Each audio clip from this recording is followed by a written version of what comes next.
సంవత్సరాల తర్వాత తెలంగాణ రాష్ట్రంలో అనుకూల ప్రభుత్వం ఏర్పడింది. దీంతో ఆంధ్రజ్యోతి ఎండీ వేమూరి రాధాకృష్ణకు పట్టపగ్గాలు లేకుండా పోయాయి. వాస్తవానికి తెలంగాణ రాష్ట్రంలో ఎన్నికల ఫలితాలు వచ్చిన రోజే రాధాకృష్ణ రాయాల్సిండేది. కానీ ఎందుకనో ఆగిపోయాడు. బహుశా సంబరాల్లో మునిగిపోయాడు కావచ్చు. ఫలితాలు వచ్చిన 2 రోజుల తర్వాత అప్పట్లో కొత్త పలుకు రాశాడు. ఏకంగా కేసీఆర్ కు అహంకారం అని ట్యాగ్ లైన్ తగిలించాడు. మళ్లీ గత ఆదివారం కేసీఆర్ అహంకారమే ట్యాగ్ లైన్ గా తీసుకున్నప్పటికీ రేవంత్ రెడ్డి ఒక్కడే కాంగ్రెస్ పార్టీని విజయ తీరాలకు చేర్చాడు అని రాసుకొచ్చాడు. అయితే ఈ ఆదివారం తన కొత్త పలుకులో ఎలాంటి విషయాలు చెప్తాడోననే ఆసక్తి పాఠకుల్లో ఉండేది. కానీ అందరి అంచనాలను తలకిందులు చేస్తూ రాధాకృష్ణ కొత్త పలుకు రాయలేదు. తెలంగాణలో ఇప్పుడు పెద్దగా రాయడానికి ఏమీ లేదు అనుకున్నాడా, లేక ఆంధ్రప్రదేశ్ లోనూ అనుకున్న ప్రభుత్వం ఏర్పడడానికి తెర వెనుక కసరత్తు చేస్తున్నాడా? వాస్తవానికి తెలంగాణలో ప్రస్తుతం అనేక కీలక విషయాలు వెలుగు చూస్తున్నాయి. బియ్యానికి సంబంధించి అవకతవకలు, మేడిగడ్డ కుంగుబాటు, ఇంకా రకరకాల వ్యవహారాలు గత ప్రభుత్వ హయాంలో జరిగినట్టు తెలుస్తోంది. ఇలాంటప్పుడు అలాంటి వాటి విషయాలను బహిరంగం చేయాల్సిన బాధ్యత రాధాకృష్ణపై ఉంది. పైగా రేవంత్ రెడ్డి ఇతడికి అత్యంత ఇష్టమైన వ్యక్తి కూడా. కానీ ఇలాంటి కీలక సమయంలో రాధాకృష్ణ కొత్త పలుకు రాయలేదు. ఇక అటు ఏపీలో కూడా పలు కీలక పరిణామాలు చోటు చేసుకుంటున్నాయి. జగన్ పై ఒంటికాలపై లేచే రాధాకృష్ణ వైసీపీపై తన కొత్త పలుకు ద్వారా జనంలోకి మరింత విస్తృతంగా వస్తారని టీడీపీ నాయకులు భావించారు. కానీ ఈ ఆదివారం రాధాకృష్ణ కొత్త పలుకు రాయకపోవడంతో తెర వెనుక ఏమైనా జరిగిందా, లేక రాధాకృష్ణ ఈ ఆదివారం విశ్రాంతి తీసుకుంటున్నాడా అనే ప్రశ్నలను టీడీపీ నాయకులు తమలో తామే సంధించుకుంటున్నారు. అప్పట్లో చంద్రబాబు నాయుడు అరెస్ట్ అయినప్పుడు, రాజమండ్రి జైలుకు వెళ్లినప్పుడు రాధాకృష్ణ మామూలు పోరాటం చేయలేదు. తన పత్రిక ద్వారా ఏపీ ప్రభుత్వంపై యుద్ధం ప్రకటించారు.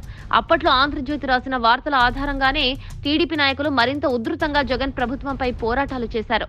రాధాకృష్ణ తన కొత్త పలుకు ద్వారా దాన్ని ప్రజల్లోకి మరింత విస్తృతంగా తీసుకెళ్తే తమ పార్టీ అధికారంలోకి వస్తుందని టీడీపీ నాయకులు భావిస్తున్నారు. కానీ ఇలాంటి కీలక సమయంలో కొత్త పలుకును రాధాకృష్ణ రాయకపోవడం పట్ల వారు ఒకంత నిర్వేదం చెందుతున్నారు.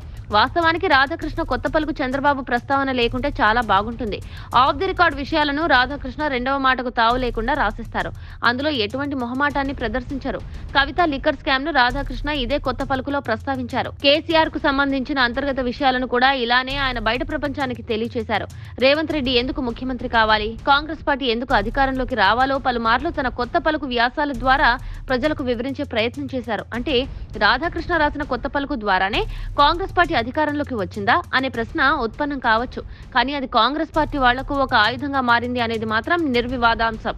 దమ్మున్న జర్నలిస్టుగా తనను తాను అభివర్ణించుకునే రాధాకృష్ణ కాంగ్రెస్ పార్టీకి ఎలా వత్తాసు పలుకుతాడు అనే సందేహం ఇక్కడ రావచ్చు. దీనికి సరైన సమాధానం రాధాకృష్ణ నుంచి లభించకపోవచ్చు. కానీ ఒక బలమైన మాధ్యమం లేకపోతే ఏ పార్టీ కూడా మనుగడ సాగించలేని పరిస్థితులు ప్రస్తుతం నెలకొని ఉన్నాయి. కాబట్టి దీన్ని తప్పుపట్టాల్సిన అవసరం లేదు. అలాగని సర్కార్ చేసే తప్పులను కూడా గుడ్డిగా సమర్థిస్తే ఆంధ్రజ్యోతి కాస్త మరో నమస్తే తెలంగాణ అవుతుంది. కానీ రాధాకృష్ణ అక్కడి దాకా తీసుకొస్తారని అనుకోవడానికి లేదు.